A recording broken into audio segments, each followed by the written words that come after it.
La montaña no perdona la invasión, y la lluvia no borra las huellas. Solo las hunde más profundo en la tierra húmeda. Ese día, el cielo se cernía sobre las cumbres de la Sierra Madre con un peso de plomo, aplastando el bosque contra las faldas de las rocas, como si intentara ocultar un secreto que había madurado durante años en sus entrañas de piedra. El silencio del bosque era engañoso, parecido a una respiración contenida antes de un grito, donde cada susurro parecía una advertencia que nadie quería escuchar. La codicia y la desesperación a menudo visten la máscara de la necesidad, guiando a los ciegos directamente a la garganta de la tierra. La trampa se había activado mucho antes de que el primer pie pisara el sendero mojado. No esperaba a villanos o héroes, sino simplemente la vibración de un solo sonido descuidado, capaz de romper el frágil equilibrio de las antiguas placas. Aquí, entre la piedra fría, los planes y ambiciones humanas no tienen peso, cediendo su lugar a la ley primordial. La entrada es siempre más ancha que la salida. Solo un par de ojos entendía lo que se avecinaba.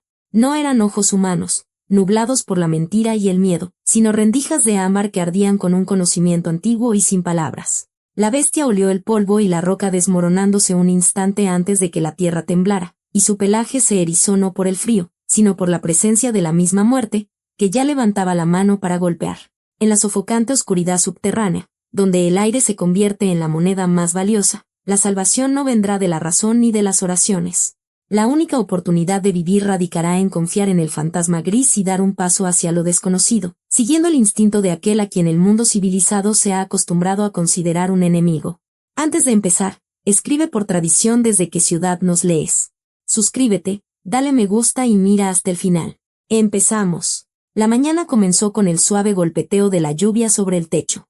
Miguel Hernández abrió los ojos y durante unos segundos miró el techo, donde entre las vigas de madera se veían las líneas oscuras de viejas grietas. Yacía inmóvil, escuchando cómo las gotas tamborileaban sobre la madera, monótonas, arrulladoras.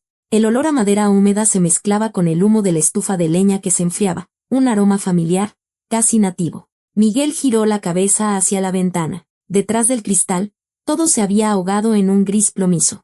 El cielo se fundía con los árboles con la tierra. El otoño en la sierra era así, agua, niebla, un frío que se metía bajo la piel y se asentaba en los huesos.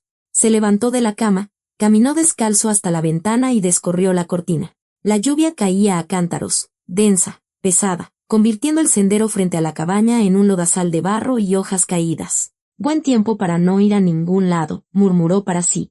Junto a la estufa, acurrucado sobre un viejo tapete, yacía Acero. El lobo levantó la cabeza al oír la voz de su amo y bostezó ampliamente, mostrando sus colmillos amarillos y su lengua rosada. Luego se estiró, arqueando la espalda, y volvió a apoyar el hocico sobre sus patas, cerrando los ojos.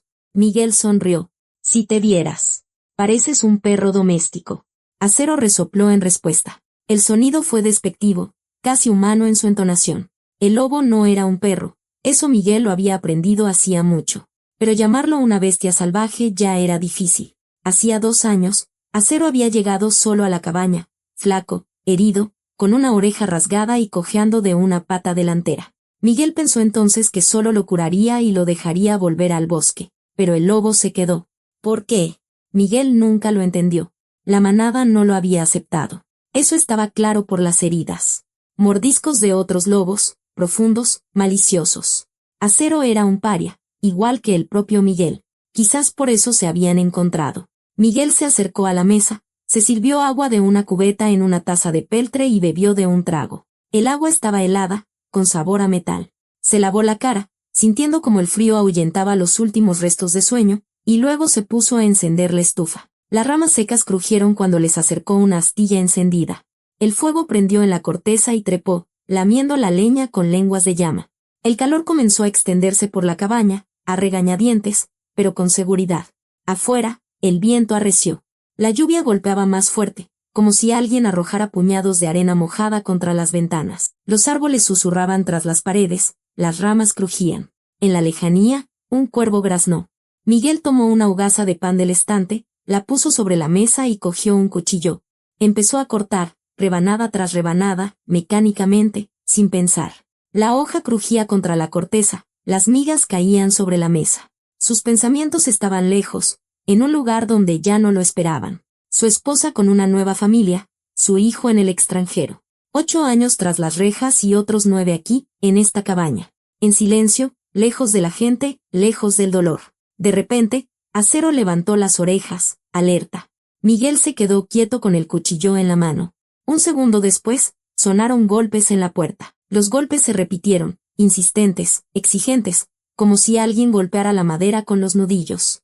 Miguel dejó el cuchillo sobre la mesa y se limpió las manos en los pantalones, dejando rastros de harina en la tela. ¿Quién es?, preguntó, sin moverse de su sitio. Detrás de la puerta se oyó un resoplido. Y luego una voz de mujer, apagada por el frío. Don Miguel. Soy yo, Marta Salazar. Abra, por favor. Acero se levantó del tapete y se acercó a la puerta. El pelo de su lomo comenzó a erizarse lentamente, como la masa que sube. Gruñó en voz baja. A modo de advertencia. Miguel frunció el ceño. El lobo nunca gruñía sin motivo. Se acercó a la puerta y la abrió. En el umbral estaba doña Marta Salazar, completamente empapada. El rebozo se le había torcido. De debajo se escapaban mechones de cabello cano, pegados a las sienes. Su rostro estaba pálido, sus labios amoratados. Se aferraba al marco de la puerta, como si temiera caer. Don Miguel exhaló, mirándolo a los ojos. Ayúdeme, por el amor de Dios. Ayúdeme. Miguel guardó silencio, estudiando su rostro. Conocía a esa mujer, la conocía demasiado bien. Marta Salazar era la curandera del pueblo, o más bien, la que se hacía llamar curandera. Los cazadores que a veces pasaban por la cabaña de Miguel para calentarse y tomar un té contaban diversas cosas sobre ella, que leía las cartas en la mesa de su cocina por unos cuantos pesos, que predecía el futuro en los pozos del café, que esparcía chismes sobre todos, especialmente sobre quienes no le caían bien. De Miguel decía que se dedicaba a asuntos turbios, que por las noches encendía fogatas en el bosque y recitaba conjuros. Los cazadores lo contaban con una sonrisa, pero algo de eso quedaba en el aire. ¿Qué pasó?, preguntó Miguel secamente, sin invitarla a entrar. Mi nieto, Marta jadeaba. Las palabras salían entrecortadas, como si hubiera corrido varios kilómetros. Fuimos a buscar hongos. Se tropezó, se torció el tobillo. No puede caminar. Hay que llevarlo al pueblo. Son solo 2 kilómetros. Por favor. En ese momento, Acero asomó por detrás del hombro de Miguel. Marta soltó un grito y retrocedió, casi cayéndose del porche. Su mano voló hacia su pecho, aferrándose al borde del rebozo. Dios mío, susurró. Usted tiene un lobo. Acero gruñó más fuerte. El pelo se le erizó por todo el lomo. Los colmillos quedaron al descubierto. Dio un paso adelante y Marta retrocedió aún más, apretando la espalda contra un poste del porche. Quieto, dijo Miguel, en voz baja pero firme, posando una mano sobre la cabeza del lobo. Acero se calló, pero no apartó la vista de la mujer. Sus ojos de ámbar la miraban como si vieran a través de ella, y lo que veían no le gustaba. Miguel pasó la mano por el pelaje del lobo, desde la nuca hasta la cruz, tranquilizándolo, como se acaricia a un perro inquieto. Acero temblaba bajo su palma, los músculos tensos, listos para saltar. No le hará daño, dijo Miguel a Marta. Si no agita las manos. Marta asintió, sin apartar los ojos del lobo. Sus labios se movían sin sonido, ya fuera rezando una oración o contando hasta 10 para calmarse. Miguel la observó con una mirada prolongada. Detrás de él, la lluvia arreciaba, tamborileando sobre el techo con tal fuerza que parecía que alguien arrojaba piedras pequeñas sobre él. El olor a tierra mojada se mezclaba con el de las hojas en descomposición, un olor de otoño, pesado, insistente. Hacía 2 años, exactamente así, bajo la lluvia, en una fría noche de otoño, Acero había llegado a su puerta. Miguel había escuchado rasguños. Al principio suaves, casi imperceptibles, luego insistentes. Pensó que era un erizo que se había refugiado en el porche para escapar del aguacero. Abrió la puerta y vio un lobezno, de 1 año, flaco hasta los huesos, con el pelaje enmarañado. La oreja izquierda desgarrada, de la herida supuraba sangre. Arrastraba la pata delantera, la marca de una mordedura, profunda, inflamada. El lobezno lo miró desde abajo, y en su mirada no había agresión, solo cansancio y algo parecido a una súplica. Miguel se quedó en la puerta varios minutos, sin saber qué hacer, luego suspiró, se hizo a un lado y asintió. Entra. El lobezno entró, dejando huellas de sangre en el suelo. Se tumbó junto a la estufa y no se movió hasta la mañana. Miguel le limpió las heridas, le vendó la pata, le dio carne, pensando en curarlo y devolverlo al bosque. Pero el lobo se quedó, simplemente se quedó. Y una semana después, quedó claro que no volvería a la manada. Las heridas no eran de un oso ni de un lince. Eran mordeduras de otros lobos, maliciosas, intencionadas. La manada no lo había aceptado, lo había expulsado. ¿Por qué? Miguel no lo sabía y nunca lo sabría. Quizás era demasiado débil, quizás demasiado rebelde, quizás simplemente no encajaba. Miguel entendía ese sentimiento mejor que nadie. ¿Dónde está su nieto?, preguntó, volviendo al presente. En el bosque, cerca de las rocas, respondió Marta, todavía sin apartar la vista de Acero. Yo le mostraré el camino. Solo, por favor, vamos rápido. Se está congelando. Miguel miró la lluvia, luego a Marta, y de nuevo al lobo. Algo en todo aquello no cuadraba. Algo no estaba bien. Pero asintió. De acuerdo. Espere un minuto. Se dio la vuelta y fue a prepararse. Acero despidió a Marta con una larga mirada, luego se retiró a regañadientes al interior de la cabaña. Miguel se puso una vieja chamarra rompevientos, gastada, con parches en los codos, que olía a humo y a pescado. Se metió una navaja plegable en el bolsillo, por si acaso. Tomó una linterna del estante, revisó las pilas, la encendió y la apagó, asegurándose de que funcionaba. Luego agarró un rollo de cuerda. Si el niño de verdad se había torcido el tobillo, tendría que improvisar una camilla. Todo este tiempo, Marta permaneció en el umbral, moviéndose de un pie a otro. Miraba al lobo. Luego apartaba la vista, y volvía a mirarlo, como si temiera que desapareciera si no lo vigilaba. ¿Quién tiene un lobo en casa?, murmuró para sí, negando con la cabeza. Esto no es de buen augurio. No lo es. Miguel no respondió. Se acercó a Acero. Se agachó y miró al lobo a los ojos. Entre ellos había un entendimiento silencioso. Algo que no necesitaba palabras. 9 años de soledad le habían enseñado a Miguel a leer el lenguaje corporal mejor que el habla humana. Quédate aquí, dijo en voz baja, pasándole la mano por el hocico. Volveré pronto. El lobo lo miró fijamente, como si intentara comunicarle algo. Luego desvió la mirada hacia Marta y volvió a gruñir. Muy bajo, casi sin sonido. Miguel frunció el ceño. Quieto, repitió. Todo está bien. Pero Acero no se calmaba. Caminó hacia la puerta, rodeó a Miguel y salió al umbral. Luego se echó de través, justo en la entrada, apoyando el hocico sobre sus patas delanteras estiradas. Sus ojos permanecieron abiertos, alerta, inquietos. Y en esos ojos había algo que hizo que Miguel se detuviera. El lobo no solo no quería quedarse solo, no quería que Miguel se fuera. Le estaba advirtiendo. Sentía algo que el hombre no sentía. Don Miguel, llamó Marta, impaciente, arropándose en su rebozo mojado. Vamos. Miguel miró a Acero una vez más. El lobo no apartaba la mirada, solo observaba, y en su mirada había una ansiedad casi humana en su intensidad. Pero Marta ya había bajado del porche y se dirigía hacia el sendero. Miguel suspiró, salió a la calle y dejó la puerta abierta. El sendero se adentraba cada vez más en el bosque, serpenteando entre los troncos, como si intentara confundir a quien lo seguía. Miguel caminaba detrás de Marta, pisando raíces mojadas y piedras resbaladizas, sintiendo como sus botas se hundían en el lodo hasta los tobillos. La lluvia arreciaba. Las gotas golpeaban las hojas con tal estruendo que parecía que caminaban bajo una cascada. El agua escurría de las ramas, se le metía por el cuello de la chamarra, se deslizaba bajo la ropa en fríos riachuelos. Miguel se subió el cuello de la chamarra, pero de poco servía. Marta iba delante, con paso seguro, sin mirar atrás, como si conociera el camino de memoria. Su figura aparecía y desaparecía entre los árboles, en la bruma gris de la lluvia. El rebozo se le había pegado a la cabeza. El dobladillo de su falda se arrastraba por el lodo, pero no aminoraba el paso. «Falta mucho», le gritó Miguel a su espalda, tratando de superar el ruido de la lluvia. «Ya casi llegamos», respondió ella, sin volverse, pasando aquellos pinos. Miguel miró hacia donde ella señalaba. No se veían pinos, solo una cortina gris y las siluetas de los árboles, difuminadas por la niebla. El sendero comenzó a subir. Bajo sus pies, en lugar de lodo, aparecieron piedras, afiladas, irregulares, cubiertas de musgo resbaladizo. Miguel se agarraba de las ramas para no caer. La corteza estaba áspera y fría bajo sus palmas. El olor a pino se mezclaba con el de la tierra mojada y algo más, algo viejo, a humedad estancada, como en una bodega que no se ha abierto en mucho tiempo. Llevaban caminando unos 20 minutos, quizás más. Miguel intentó contar los pasos, pero se perdió y abandonó la idea. Intentó calcular la distancia al pueblo. 2 kilómetros, había dicho Marta.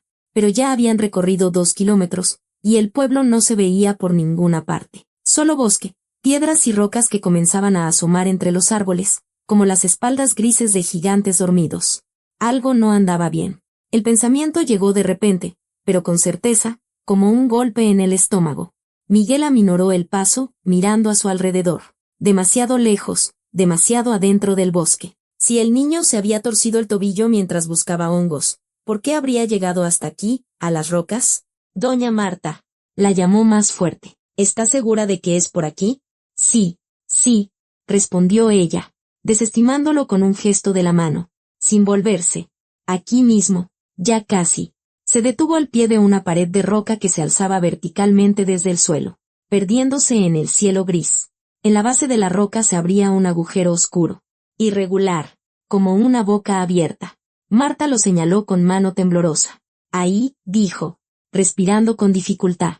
Está ahí dentro. Se escondió de la lluvia. Miguel miró la entrada de la cueva, luego a Marta. Ella estaba de pie, con las manos apretadas contra el pecho, y lo miraba desde abajo. Sus labios se movían sin sonido, como si rezara o contara para sí. De la cueva emanaba un frío húmedo y pesado, como el aliento de un enfermo. El olor era diferente al de afuera, no a tierra, sino a piedra, mineral, antiguo.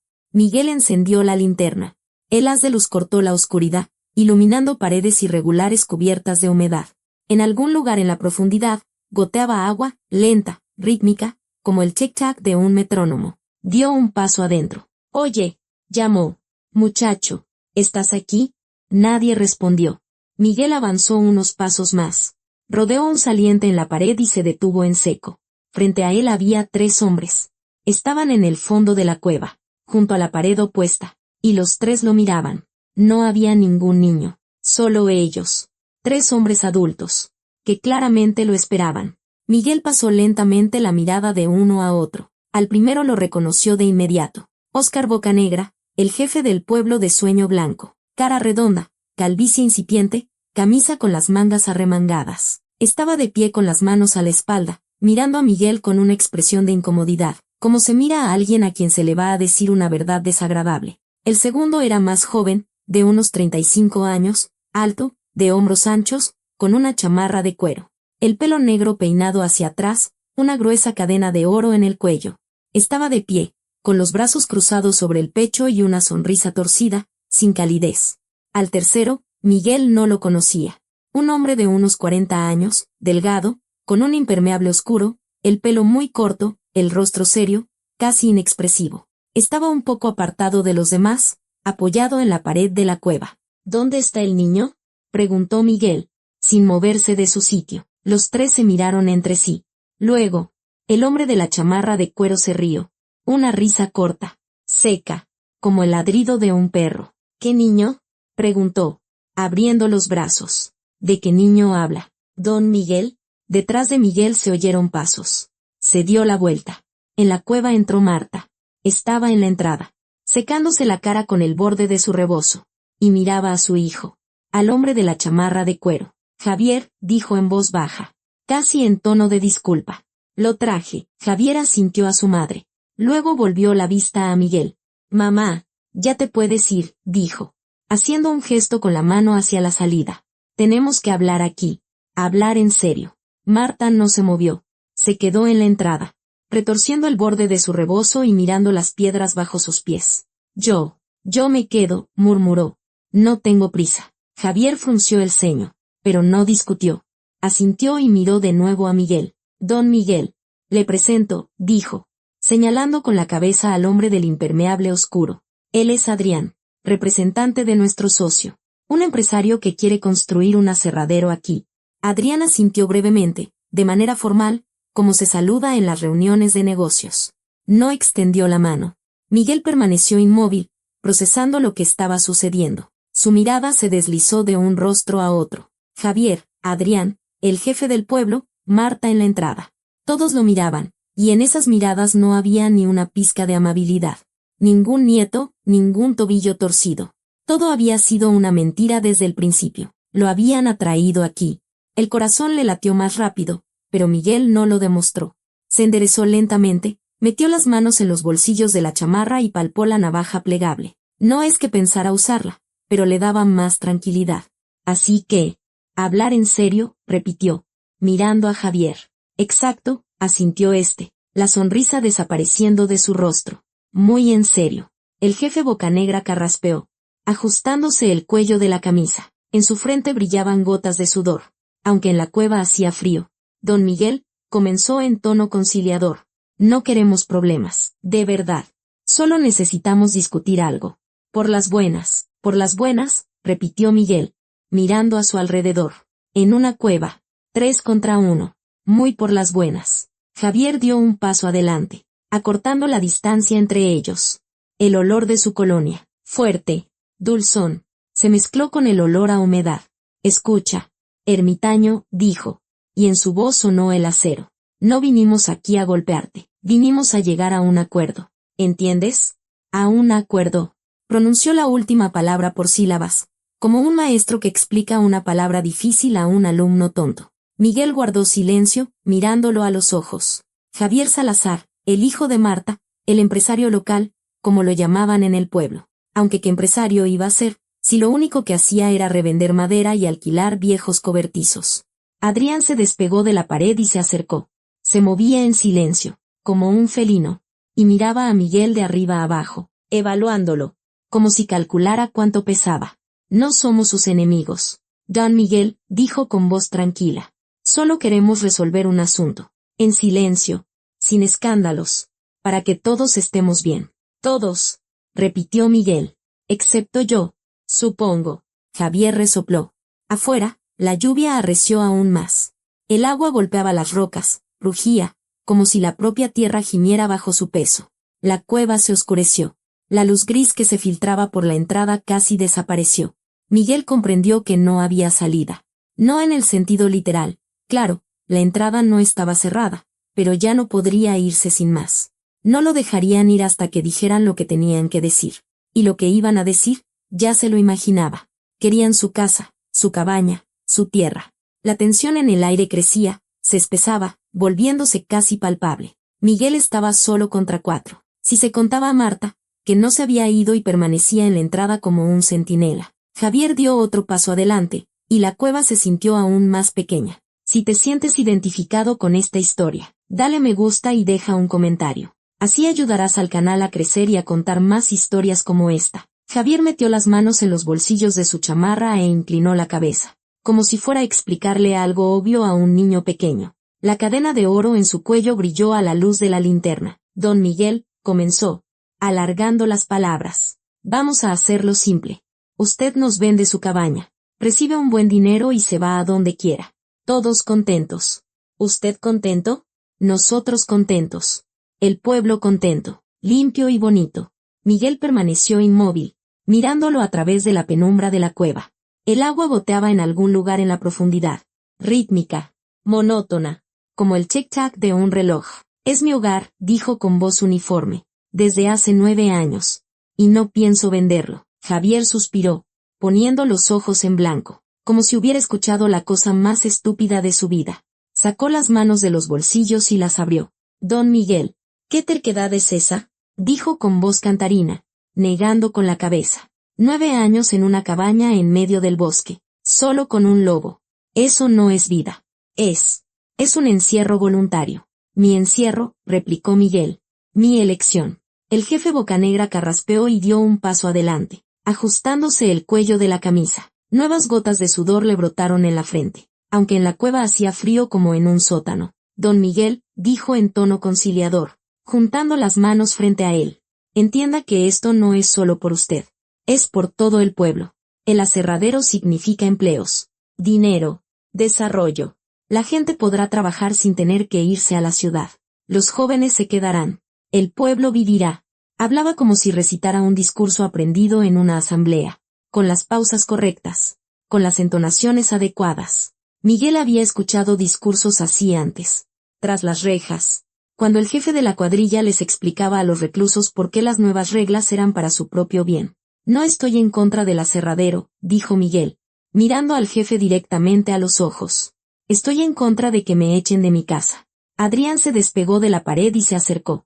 Se movía lentamente, con paso medido, como un hombre acostumbrado a ser escuchado. Su impermeable susurraba contra el suelo de piedra. Don Miguel, dijo con voz tranquila, casi suave. Permítame explicarle cómo se verá esto. El aserradero no es solo un par de cobertizos y una sierra. Es una empresa moderna con un camino pavimentado, con electricidad las 24 horas. Con el tiempo, una escuela, una clínica, quizás hasta un kinder. Todo un complejo. El pueblo se convertirá en una comunidad más grande. La gente vendrá.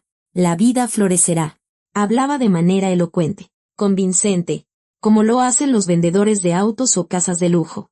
Miguel escuchaba e imaginaba la escena. Asfalto en lugar de terracería, farolas en lugar de estrellas, el ruido de los coches en lugar del silencio. Construyan, dijo, pero no en mi tierra. Construyan al lado o un poco más lejos si les estorbo. Aquí hay mucho espacio. Javier bufó y negó con la cabeza. No estorbas tú, Don Miguel, dijo con una sonrisa burlona. Simplemente estás parado donde no debes. Ese es todo el problema. En la entrada de la cueva, Marta se movió inquieta, retorciendo el borde de su rebozo. Había estado en silencio todo este tiempo, pero ahora levantó la cabeza y miró a Miguel con una expresión extraña, una mezcla de lástima y desprecio. Don Miguel, dijo con una voz delgada, de anciana, usted es un hombre razonable. ¿Para qué resistirse? Le darán dinero. Encontrará otro lugar. Y aquí la gente trabajará. Será un beneficio para el pueblo. ¿Y usted?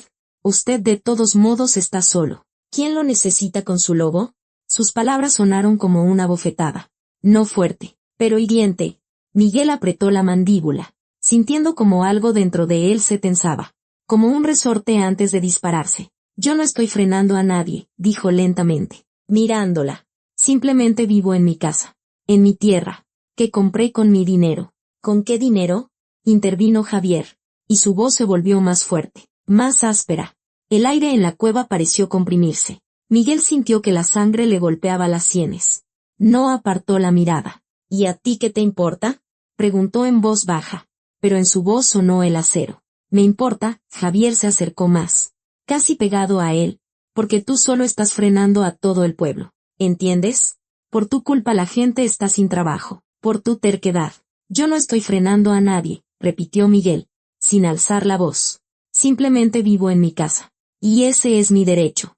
El jefe Bocanegra levantó las manos, intentando calmar la situación. No nos calentemos, murmuró, secándose la frente con la manga. Con calma. Pero ya nadie lo escuchaba. Adrián dio un paso adelante, y ahora los tres formaban un semicírculo frente a Miguel, como jueces ante un acusado. El rostro de Adrián era impenetrable, pero en sus ojos brilló algo frío, duro. Miguel entendió que no lo habían llamado a la cueva por nada. Aquí su vida podría terminar. Don Miguel, dijo, y su voz era diferente, ya no suave, sino dura como el acero. Usted no entiende. Nadie va a construir nada cerca de la casa de un exconvicto. Nadie. ¿Entiende de lo que hablo? La palabra exconvicto quedó suspendida en el aire, como un latigazo. Miguel se quedó helado. Sus dedos se cerraron en puños. Miró a Adrián, y por su mente pasó un único pensamiento. ¿Con qué derecho? ¿Con qué derecho tienen ellos? ¿Con qué derecho? Exhaló, y la voz se le quebró. ¿Con qué derecho sacan a relucir mi pasado?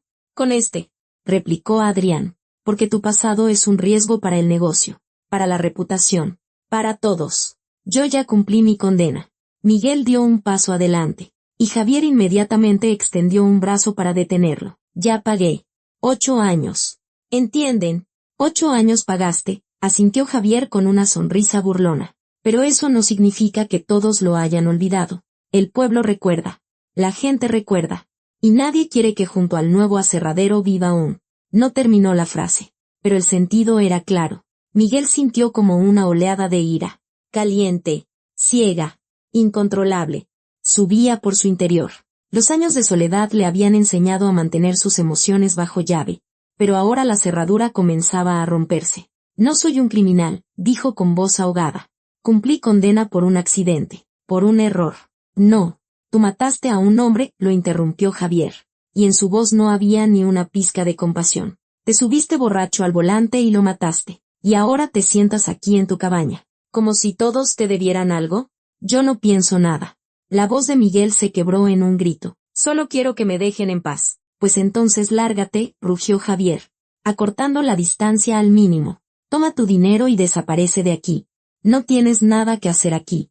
Levantó la mano, como si fuera a clavarle un dedo en el pecho a Miguel, pero en lugar de eso, lo empujó bruscamente, con fuerza. Miguel perdió el equilibrio, tambaleó hacia atrás, tropezó con una piedra y cayó.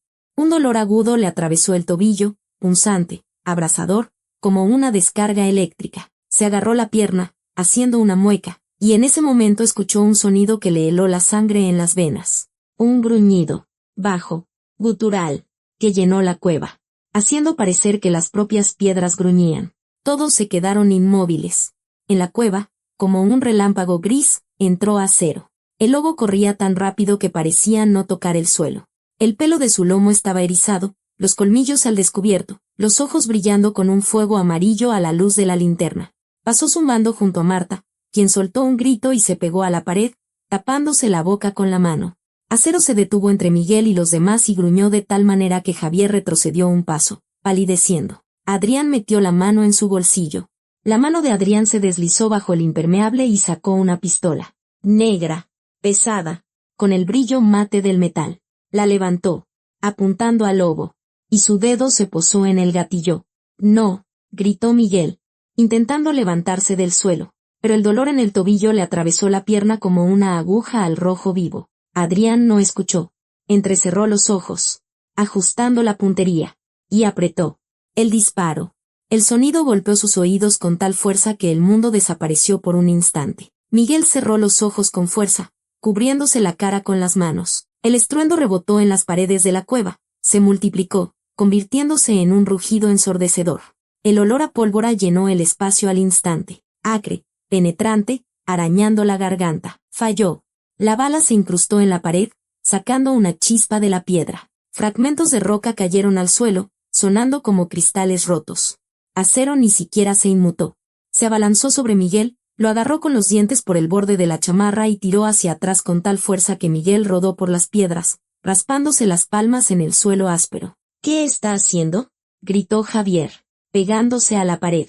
El lobo arrastraba a Miguel hacia el fondo de la cueva, hacia la oscuridad, donde no llegaba la luz de la linterna. Miguel intentó resistirse, agarrándose a las piedras, pero Acero era más fuerte. Tiraba, gruñía, sacudía, como si intentara alejarlo de algo invisible pero mortalmente peligroso. «Suéltame», graznó Miguel, pero el lobo no escuchaba. Y entonces el mundo se estremeció. Un estruendo bajo, sordo, como el golpe de un martillo gigante sobre la tierra. Las paredes de la cueva temblaron. Polvo cayó del techo, fino como harina. En algún lugar arriba, algo crujió, bruscamente, como una rama seca al romperse. «¿Qué es eso?», gritó Marta, aferrándose a la pared. Miguel se dio la vuelta y vio cómo la entrada de la cueva comenzaba a derrumbarse. Las piedras caían una tras otra, primero pequeñas, luego más grandes, y aún más grandes. La tierra se desmoronaba, el lodo se derramaba hacia abajo como una papilla espesa. La lluvia, que había caído durante horas, había erosionado la roca en la parte superior, y ahora se derrumbaba, sepultando la salida. «¡Atrás!», gritó el jefe Bocanegra, agitando los brazos. «¡Todos atrás!». Pero era demasiado tarde. Una última y enorme roca se desplomó con un estruendo, bloqueando el pasaje por completo. El impacto fue tan fuerte que el suelo bajo sus pies se tambaleó. El polvo se levantó en una columna densa, impenetrable, que llenó todo el espacio. Miguel tosió, tapándose la boca con la mano, con los ojos llorosos. Durante unos segundos hubo un silencio ensordecedor. «Muerto», como en una tumba. Luego Marta empezó a gritar. Su voz era histérica, penetrante, rebotando en las paredes y multiplicándose. «Vamos a morir, todos vamos a morir aquí. ¿Qué hemos hecho? ¿Qué hemos hecho?». Corría de un lado a otro de la cueva, como un pájaro enjaulado, agitando los brazos, tropezando con las piedras. El rebozo se le había caído de la cabeza. Su cabello cano estaba revuelto. «Mamá, cállate», le espetó Javier, pero su voz temblaba. Corrió hacia el derrumbe, agarró la primera piedra que encontró e intentó moverla. Ni siquiera se movió. Javier lo intentó de nuevo, apoyando un pie en una roca vecina, tirando con todas sus fuerzas.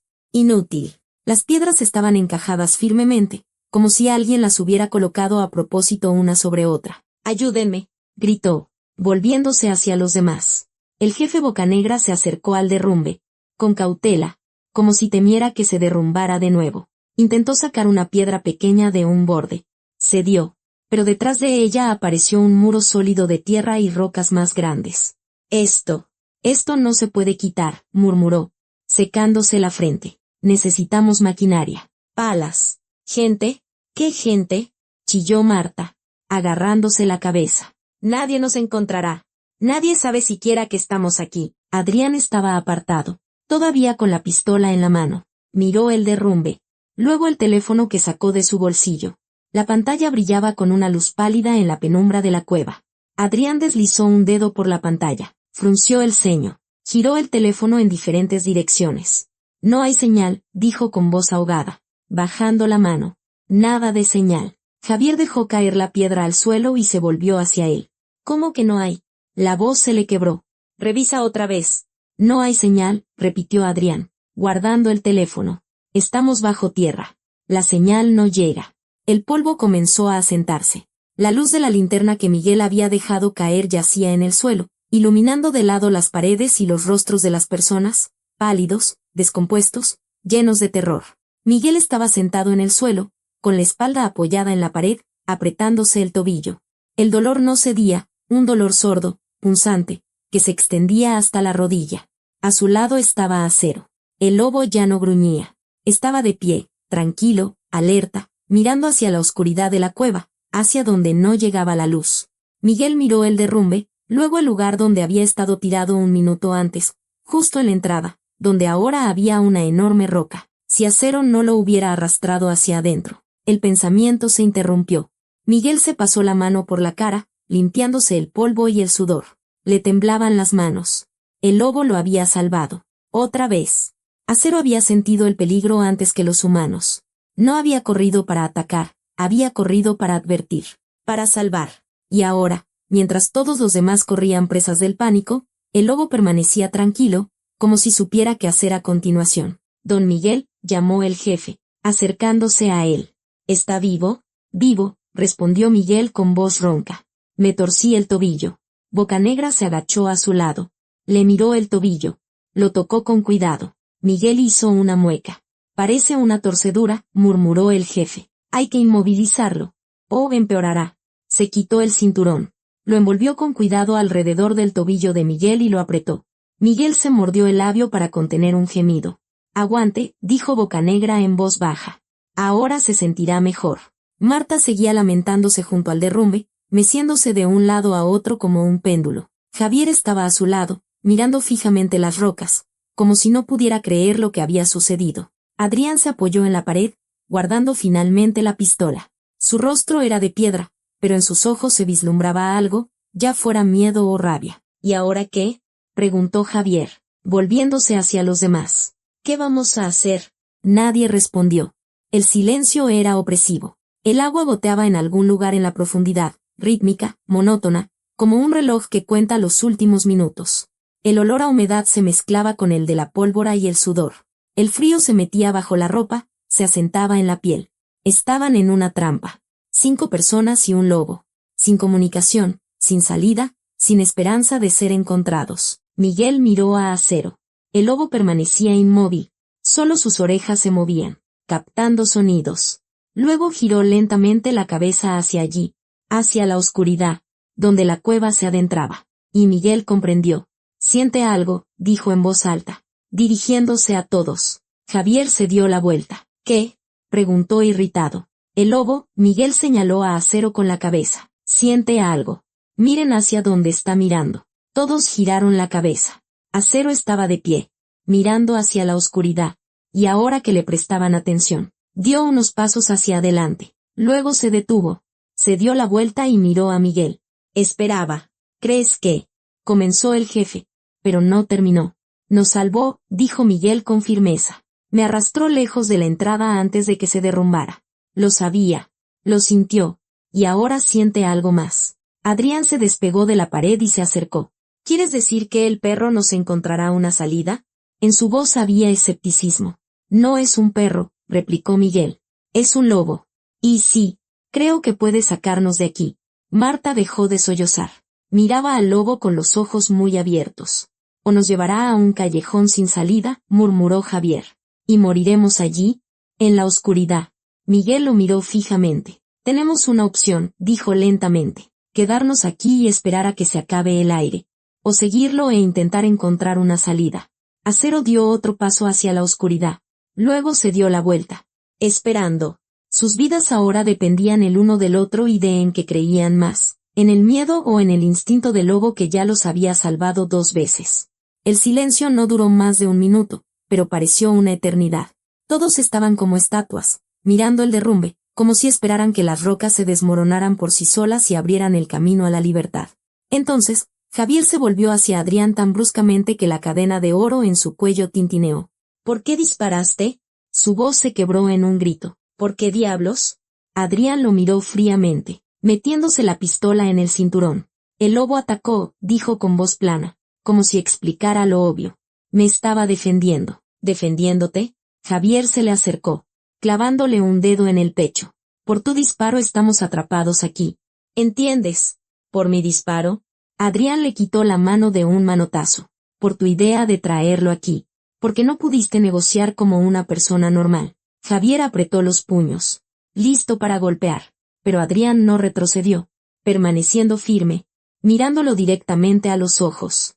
Por su terquedad, añadió Adrián, señalando con la cabeza a Miguel. Si simplemente hubiera aceptado, nada de esto habría pasado. Ahora estaríamos en el pueblo, tomando un café y firmando papeles. Miguel permanecía en silencio junto a la pared, apretándose el tobillo vendado. No se molestó en discutir. ¿Qué sentido tenía? Ellos mismos se habían metido en esto. Ellos mismos habían elegido este camino y ahora pagaban las consecuencias.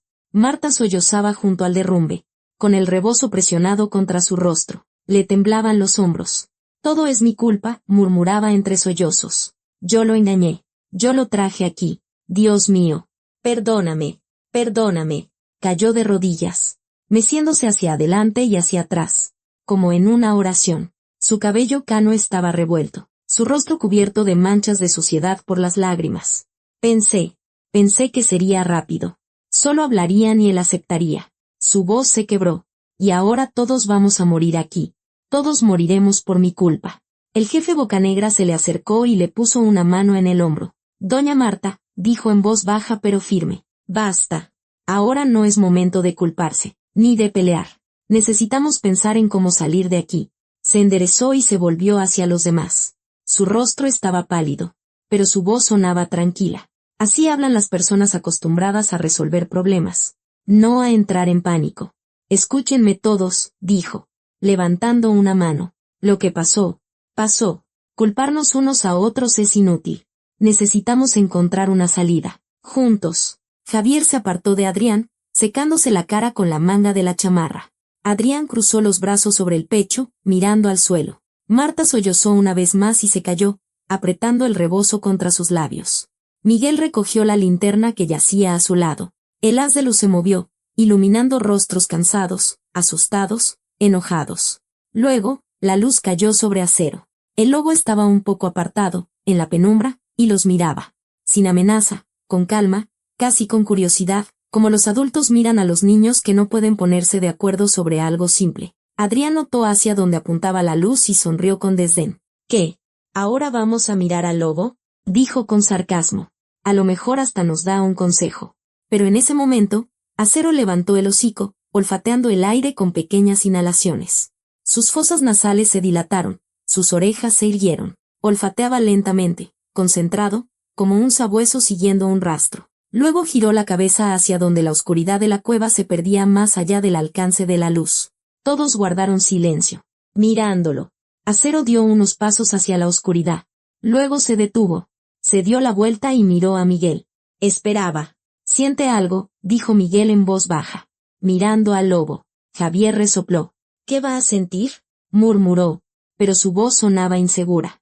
Miguel no respondió. Miraba a Acero. Cómo estaba parado. Cómo mantenía la cabeza. cómo se tensaban los músculos de su espalda. El lobo no solo miraba hacia la oscuridad, sabía a dónde ir. Quizás haya otra salida por ahí, dijo Miguel, volviéndose hacia los demás. El jefe frunció el ceño, mirando hacia la oscuridad. O un callejón sin salida, murmuró. Las cuevas son impredecibles. A veces se extienden por kilómetros. A veces terminan después de 10 metros. Adrián sonrió, pero en su sonrisa no había alegría. O nos lleva a un callejón sin salida a morir, dijo, cruzando los brazos sobre el pecho. ¿Quieres que sigamos a un lobo? ¿En serio? Miguel lo miró fijamente. ¿Qué otra opción tenemos? Preguntó con calma. Esperar, respondió Adrián, señalando el derrumbe con el dedo. Esperar a que nos encuentren. Alguien se dará cuenta de que hemos desaparecido. Vendrán. Excavarán. ¿Cuándo? Preguntó Miguel. ¿En un día? ¿En 2? ¿En una semana? ¿Sabes cuánto aire tenemos aquí? Adrián apretó la mandíbula, pero no respondió. Javier se pasó la mano por la cara. Luego miró el derrumbe y después la oscuridad. Nadie sabe que estamos aquí, dijo con voz ahogada. Mi mamá le dijo a la vecina que iba por hongos. Yo le dije a mi esposa que iba a un asunto de negocios. Adrián ni siquiera es de por aquí. ¿Quién nos va a buscar? ¿Y dónde? Marta sollozó de nuevo, cubriéndose la cara con las manos. El jefe Bocanegra guardaba silencio, mirando al suelo. Comprendía que Javier tenía razón. Podrían empezar a buscarlos en días, o incluso semanas. Y aunque lo hicieran, ¿cómo encontrarían esta cueva en el bosque entre cientos de otras rocas? Entonces, esperar es inútil, dijo Miguel, apoyándose en la pared e intentando levantarse. El tobillo le palpitaba de dolor, pero apretó los dientes y se puso de pie, sujetándose de las piedras. Acero se acercó de inmediato y se paró a su lado, como un apoyo. Miguel miró al lobo, luego a los demás. Acero ya me salvó una vez hoy, dijo, poniendo una mano sobre la cabeza del lobo. Me arrastró lejos de la entrada antes de que se derrumbara. Si no fuera por él, ahora estaría bajo las rocas. Yo lo sigo. Dio un paso adelante, cojeando, apoyándose en el lobo. Acero lo guió lentamente hacia la oscuridad, hacia donde terminaba la luz de la linterna. Todos guardaron silencio, mirándolos alejarse. Luego, el jefe Bocanegra sacó su teléfono y encendió la linterna. Una luz débil atravesó la oscuridad. Voy con ustedes, dijo, dando un paso tras ellos. De todos modos, no hay otra opción. Javier se quedó quieto un segundo más, mirando el derrumbe. Luego maldijo entre dientes. Sacó su teléfono y encendió la linterna. Al diablo con ustedes, espetó, dirigiéndose tras ellos. Si vamos a morir, que al menos no sea aquí. Marta se levantó lentamente del suelo, secándose la cara. Miró a Adrián, que todavía estaba junto a la pared, con los brazos cruzados. Adrián, lo llamó con voz temblorosa. Vamos, por favor. Adrián miraba hacia la oscuridad, hacia donde se iban los demás. Tenía la mandíbula apretada. En sus ojos se leía la rabia contra sí mismo, contra ellos, contra el mundo entero, pero sabía que no había opción. Se despegó lentamente de la pared, sacó su teléfono y encendió la linterna. Si ahí hay un callejón sin salida, dijo, mirando la espalda de Miguel, seré el primero en arrancarte la cabeza. Ermitaño. Miguel no se dio la vuelta. Seguía a Acero, cojeando, apoyando una mano en la pared. El lobo lo guiaba con seguridad, sin bajar el ritmo, sin dudar. La oscuridad se espesaba delante. Las linternas la atravesaban con débiles rayos, iluminando paredes irregulares, un techo bajo, un suelo cubierto de piedras afiladas. El agua goteaba en algún lugar cercano, lenta, rítmica, como el latido de un corazón. El olor a humedad se intensificaba. El frío se metía bajo la ropa, dejando una película pegajosa en la piel. Respirar se hacía más difícil. El aire era pesado, viciado, como en un sótano. Caminaban en fila, uno tras otro, siguiendo al lobo. Sus vidas ahora dependían de si Miguel tenía razón al confiar en el instinto de la bestia. Una piedra bajo su pie se movió, y Miguel apenas logró mantener el equilibrio. Se aferró a la pared. Los dedos se deslizaron por la superficie mojada, fría, resbaladiza, cubierta de algo parecido al musgo. El dolor en el tobillo se reavivó, y apretó los dientes para contener un gemido. «Cuidado», le espetó Javier desde atrás, sujetándolo por el codo. Miguel se volvió y lo miró sorprendido. Javier desvió la mirada, como si se avergonzara de su propio gesto. No necesitamos que te caigas aquí, murmuró, soltándole el brazo. Habría que cargarte. Acero los guiaba hacia adelante con seguridad, sin bajar el ritmo. El lobo caminaba por un pasadizo estrecho que se ensanchaba y se estrechaba, obligándolos a pasar de lado. El techo colgaba abajo. Un par de veces, el jefe Bocanegra se golpeó la cabeza contra un saliente y maldijo entre dientes. Las linternas iluminaban las paredes, irregulares, ásperas, a veces cubiertas de una humedad que brillaba a la luz como el petróleo. El agua goteaba por todas partes, del techo, de las paredes, acumulándose en pequeños charcos bajo sus pies. Cada paso resonaba con un chapoteo y un eco que se multiplicaba en la oscuridad. El olor era pesado, a tierra húmeda, a piedra vieja, a algo estancado, como en un sótano que no se ha abierto en años. Respirar se hacía más difícil. El aire estaba viciado, denso, como si ya hubiera sido exhalado y vuelto a inhalar varias veces. Marta iba al final, respirando con dificultad, apoyándose en la pared. Su rebozo estaba completamente empapado. Su rostro brillaba de sudor. Tropezaba, sollozaba, pero seguía caminando. ¿Cuánto falta? Graznó, boqueando. ¿Y yo qué sé? Le espetó Javier, mirando por encima del hombro. Pregúntale al lobo. Acero se detuvo en una bifurcación, olfateó y giró a la izquierda. Lo siguieron. El pasadizo se estrechó aún más. Miguel pasó de lado, raspándose el hombro contra la pared, sintiendo como la piedra fría lo presionaba por ambos lados. Por un segundo le costó respirar, no por falta de aire, sino por la sensación de encierro, como si las paredes se estuvieran cerrando, como si la cueva quisiera aplastarlos. Luego, el pasadizo se ensanchó y salieron a una pequeña gruta. Aquí había un poco más de espacio. Podían enderezarse, abrir los brazos. El jefe Bocanegra se detuvo, se apoyó en la pared y se secó la frente con la manga. Respiraba con dificultad, roncamente, como alguien después de una larga carrera. Descansemos un minuto, murmuró, sentándose en una piedra. Todos se detuvieron. Miguel se sentó a su lado, estirando la pierna herida. Acero se acercó, se tumbó a su lado, apoyando la cabeza en sus patas. El lobo miraba hacia adelante, hacia la oscuridad. Sus orejas estaban erguidas, alerta, atentas. Javier sacó del bolsillo una cajetilla de cigarros arrugada, sacó uno y se lo puso en la boca, pero no lo encendió. Simplemente lo sostuvo entre los labios, como si eso lo calmara. Adrián estaba apartado, con los brazos cruzados sobre el pecho, mirando al suelo. El silencio era opresivo. Solo el agua goteaba en algún lugar cercano, rítmica, monótona, como el tic-tac de un reloj. El jefe Bocanegra suspiró, se frotó la cara con las manos y luego miró a Miguel. Don Miguel, comenzó en voz baja. Y en su voz había cansancio. Probablemente piensa que nosotros, que somos malas personas, que lo trajimos aquí por dinero. Miguel guardó silencio, mirando al lobo. Pero no es solo el dinero, continuó el jefe, jugueteando con el borde de su camisa. Tengo una hija. Tiene 12 años. Está enferma. Un soplo en el corazón. Necesita una operación. Cara. Muy cara. La hacen en la Ciudad de México. Pero cuesta más de 1 millón. Quizás 1,5 millones. Hizo una pausa. Tragó saliva. Le temblaban las manos. El pueblo es pobre, dijo en voz más baja. La gente trabaja donde puede. Algunos talan árboles. Otros se van a trabajos de temporada. No hay dinero. El aserradero es una oportunidad para todos. Empleos. Salarios. Estabilidad. Para mi hija. Es una oportunidad de sobrevivir. Miró a Miguel a los ojos. Y en su mirada había una súplica. ¿Entiende? No es solo un negocio. Es la vida de mi hija. Miguel guardó silencio. ¿Qué podía decir? ¿Qué lo entendía? ¿Qué lo compadecía? Las palabras parecían vacías.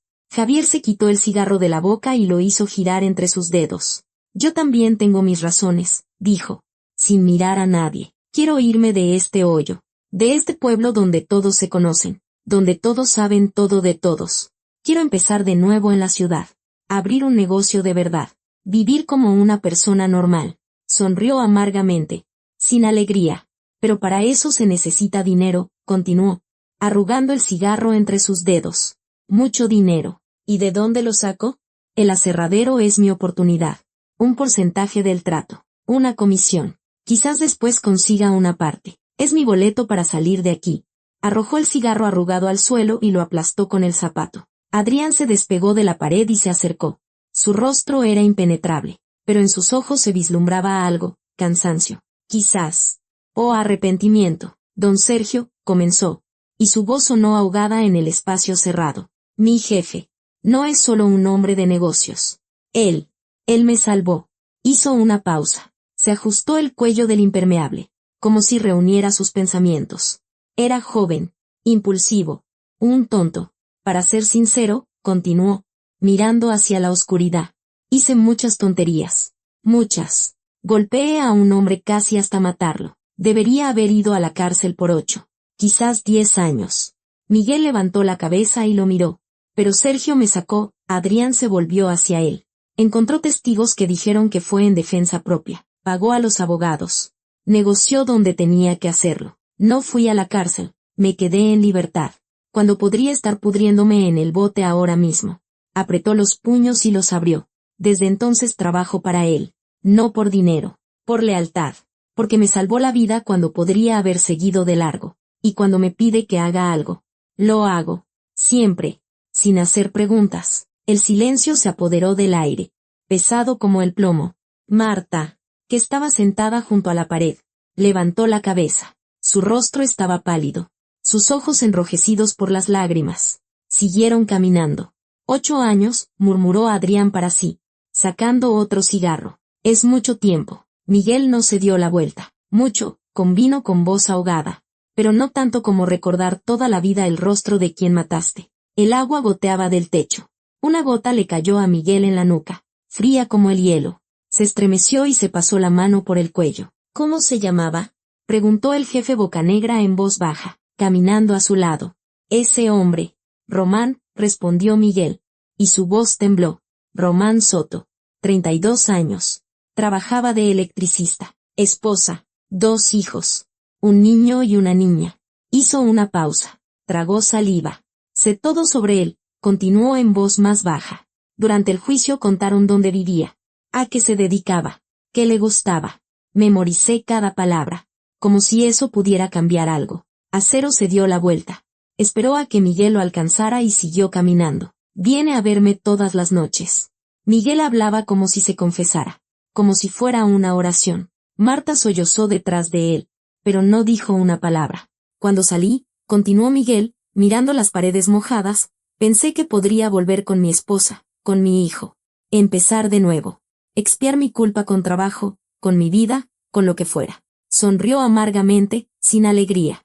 Pero mi esposa ya estaba con otro. Su voz se endureció. Me recibió en la puerta y me dijo, lo siento, pero no podía esperar 8 años. Y cerró la puerta. Simplemente la cerró, como si yo fuera un mensajero que le traía un paquete que no quería. Javier hizo una mueca y desvió la mirada. ¿Y tu hijo?, preguntó, rompiendo el cigarro entre sus dedos. Mi hijo se fue al extranjero, respondió Miguel, encogiéndose de hombros. Justo después de que me sentenciaran. Tenía 16 años. Se fue con una tía a Alemania, estudió allí, se quedó. Llama una vez al año, para mi cumpleaños.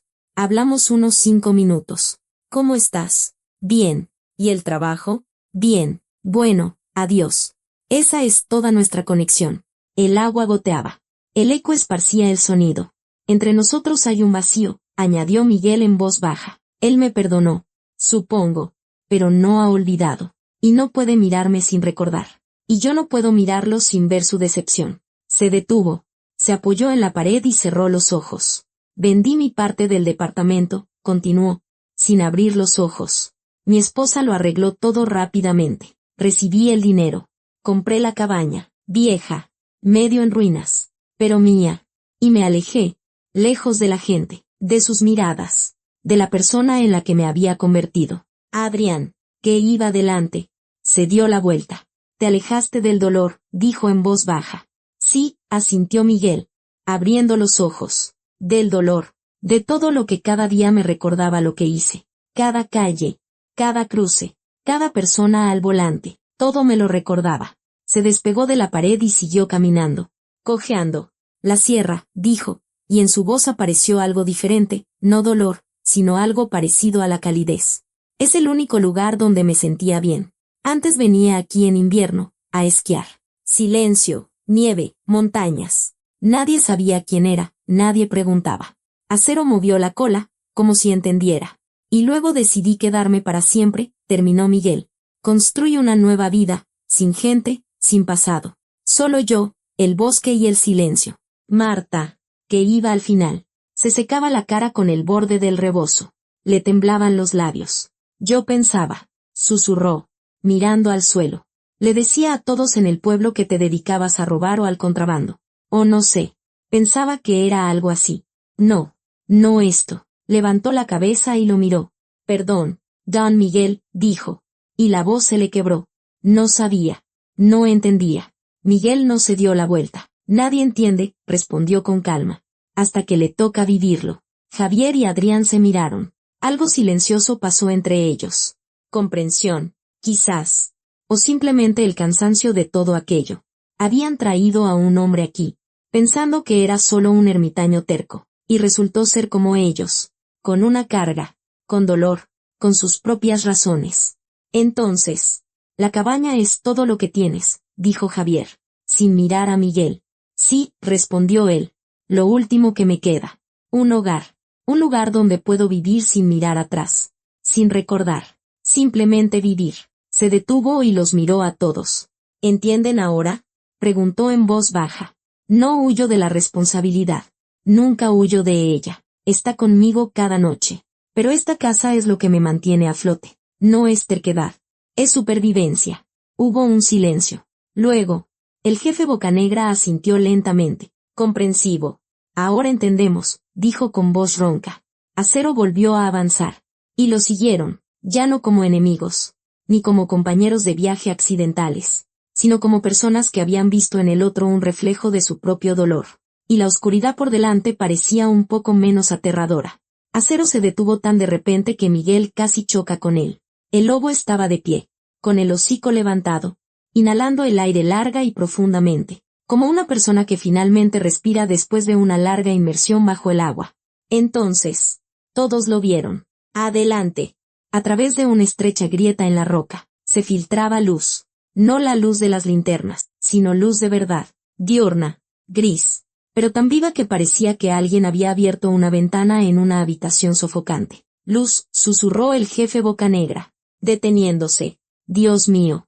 Hay luz. Acero avanzó, deslizándose por el estrecho paso entre las rocas. Miguel lo siguió, apoyándose en las paredes, sintiendo como la piedra le raspaba los hombros, presionándolo por ambos lados. El espacio era tan estrecho que tuvo que exhalar, metiendo el estómago, para poder pasar. Con cuidado, gritó Javier desde atrás. No te vayas a atorar. Miguel se abrió paso, la roca le dolió en las costillas, luego lo soltó, y cayó al otro lado, de rodillas. El aire frío le golpeó la cara, fresco, limpio, con olor a tierra húmeda y a pino. Levantó la cabeza. Estaban al otro lado de la roca. La salida daba a una pequeña plataforma desde la que se veía el bosque descendiendo por la ladera. La lluvia había cesado. El cielo estaba gris, pesado, pero entre las nubes se abrían paso franjas de luz, pálida, como si el sol estuviera cansado y apenas respirara. Atardecía. En la lejanía, un cuervo graznó. Miguel inspiró profundamente, cerrando los ojos. El aire era tan delicioso, tan vivo, que daban ganas de beberlo, como agua después de una larga sed. Detrás de él, uno por uno, salieron los demás. Javier pasó, tropezó, cayó a 4 patas y se quedó así, respirando, boqueando como un pez en la orilla. El jefe salió después, se apoyó en una roca y se cubrió la cara con las manos. Le temblaban los hombros. Adrián salió, se sacudió el impermeable y miró a su alrededor. Su rostro estaba pálido, cansado, pero en sus ojos ardía el alivio. Marta salió la última, lenta, pesadamente, aferrándose a las rocas. El rebozo se le había caído por completo, su cabello cano se le pegaba a las sienes. Se dejó caer al suelo, con las manos apretadas contra el pecho, y lloró, sollozando en silencio. Vivos, susurró entre lágrimas. Dios mío. Estamos vivos. Todos guardaron silencio. Exhaustos. Sucios. Cubiertos de arañazos y magulladuras. Pero vivos. Nadie podía creer que habían salido, que el lobo realmente los había guiado. Acero estaba en el borde de la plataforma, mirando el bosque. El viento agitaba su pelaje, sus orejas estaban erguidas. Miraba a lo lejos, como se mira algo familiar, querido. Miguel se le acercó, se agachó a su lado y le puso una mano en la nuca. El lobo se volvió y lo miró fijamente, como preguntando, ¿ves? Te lo dije. Gracias, susurró Miguel, acariciándole la cabeza. Gracias, amigo. Adrián sacó su teléfono, miró la pantalla. Luego lo levantó, moviéndolo de un lado a otro. La pantalla parpadeó. Una barra de señal. Luego dos. Hay señal, dijo con voz ahogada, mirando el teléfono como si no creyera lo que veía. Se apartó un poco. Marcó un número y se llevó el teléfono a la oreja. Todos lo miraban, conteniendo la respiración. Don Sergio, dijo Adrián, y su voz temblaba. Sí, soy yo. Todo está bien. Nosotros. Salimos. Hizo una pausa, escuchando, asintiendo. Sí, hablamos, continuó, mirando a Miguel. Hablamos mucho. ¿Y sabe qué? Podemos construir sin problemas. Aquí no hay ningún exconvicto. Miguel levantó la cabeza y lo miró. Hay un hombre muy bueno, añadió Adrián, sin apartar la mirada, que además podría ayudarnos. Si él quiere. Claro. Escuchó unos segundos más. Luego bajó el teléfono. Se acercó a Miguel y se detuvo frente a él. Don Miguel, dijo, y en su voz no había ni rastro de la frialdad de antes. Estuve equivocado. Todos estuvimos equivocados. Extendió la mano. Miguel la miró. Luego a Adrián. Y lentamente se le estrechó. La palma de Adrián estaba fría, húmeda, pero el apretón fue firme. Perdón, dijo Adrián, sin soltarle la mano. Por todo. Por la pistola. Por las palabras. Por juzgarlo sin saber. Javier se acercó después, secándose la cara con la manga. Se quedó un momento mirando al suelo. Luego levantó la cabeza. Don Miguel, comenzó, y la voz se le quebró. Yo también le pido perdón. Me comporté como un... Lo empujé. Dije cosas que no tenía derecho a decir. Tragó saliva. Usted nos salvó, añadió en voz más baja. Su lobo nos salvó. Si no fuera por usted, nos hubiéramos quedado allí. Miguel negó con la cabeza. Yo no lo salvé, dijo, mirando a Acero. Él nos salvó. Él siempre siente más que nosotros. El jefe Bocanegra se acercó y le puso una mano en el hombro. Gracias, dijo, simplemente, mirándolo a los ojos, por seguir al lobo, por no abandonarnos, por ser quien es. Marta se levantó lentamente, se acercó, secándose las lágrimas con el borde del rebozo. Se quedó frente a Miguel, sin saber qué decir, cómo empezar. Don Miguel, susurró, y su voz temblaba. Perdóneme por los chismes, por las cosas feas que decía de usted, por el engaño, por todo. Volvió a llorar, cubriéndose la cara con las manos. Yo pensaba que sabía, pero no sabía nada, sollozaba. Nada. Miguel suspiró, se levantó, se acercó a ella y le puso una mano en el hombro. Todo está bien, doña Marta, dijo en voz baja. Todo está bien. Ella lo miró a través de las lágrimas y asintió, sin poder hablar. Miguel se volvió hacia Acero. El lobo seguía allí, en el borde de la plataforma, mirando el atardecer. El sol se abría paso entre las nubes, débil pero obstinado, tiñendo el cielo de naranja y rosa. Miguel se acercó, se sentó a su lado y rodeó el cuello del lobo con un brazo.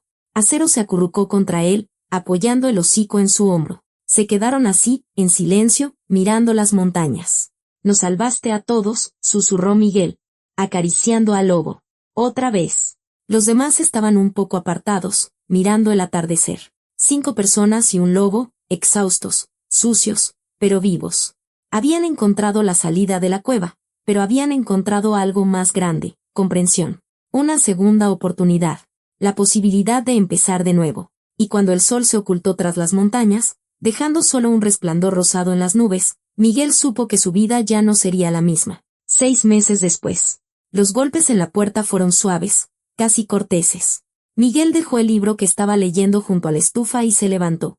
Acero levantó la cabeza, pero no gruñó. Ya conocía esos golpes.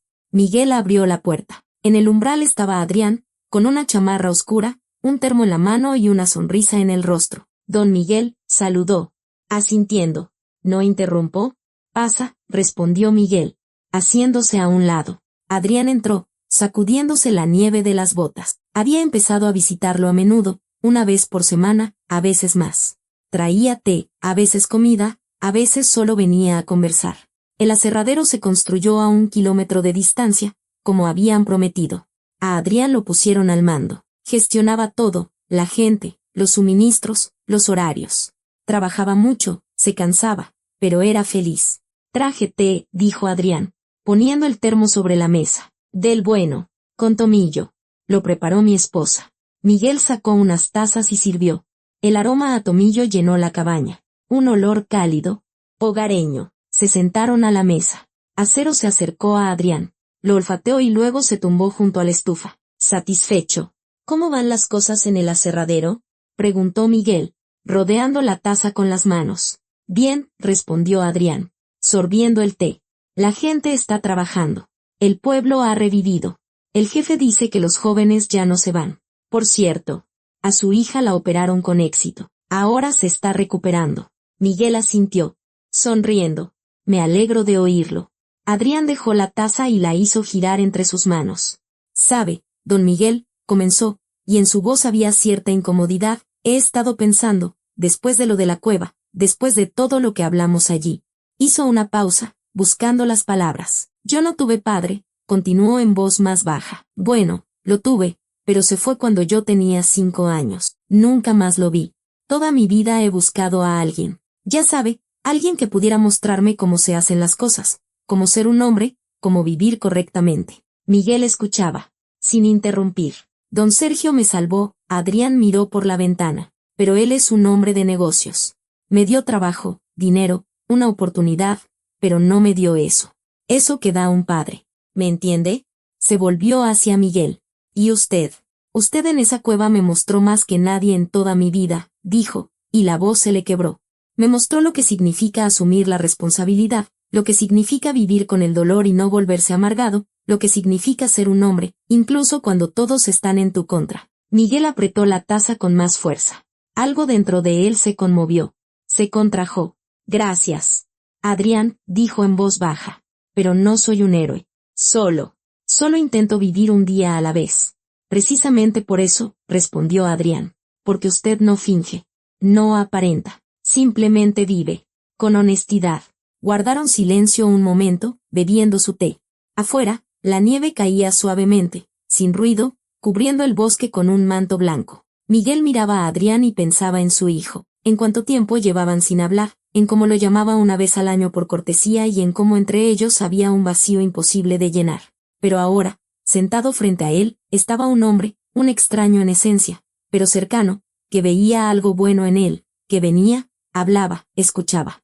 Y de repente, Miguel comprendió, veía en Adrián al hijo que había perdido, al que no había sabido serle padre.